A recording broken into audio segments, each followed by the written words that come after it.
So good day mga boss, ito naman baklasin natin yung CVT cover natin, paano ba natin baklasin to. So ito lang kailangan natin gamit mga boss, isang screw na Philip, tapos isang 8mm, tsaka 10mm na socket. Kung meron naman kayong power tools, mas maganda mga boss. So ayan, pwede natin gamitan ng power tools para mas mabilis.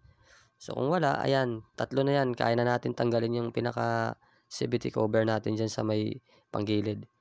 So ayan, simulan na natin mga boss. Bali, unahin muna natin mga boss yung 8mm na mga tornilyo.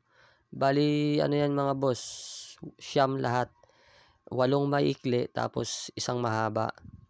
So ayan, pag binaklas natin yung mga boss, syempre, kailangan tayong step by step, hindi tayo laktaw-laktaw para hindi natin malaktawan, hindi tayo malito kung saan pa yung tornilyo na hindi natin natatanggal.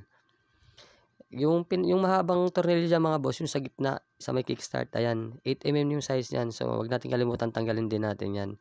Tapos yan sa side na yan, baklasin natin kasi meron dyan dun dalawang tornilyo pa dun sa ilalim. So, hindi natin matanggal kasi yung nakaharang yung sa side na yan. So, baklasin natin yung side na tornilyo yung sa may airbox banda. Pag mabaklas natin yung mga boss yan sa gitna, ayan yung sila sa kung mahaba yan. Next naman natin yung sa may airbox yan, dalawa yan mga boss. Tapos yung tornilyohan dyan mga boss. So, yun lang mga boss. Basic lang naman. Sana may natutunan. Salamat.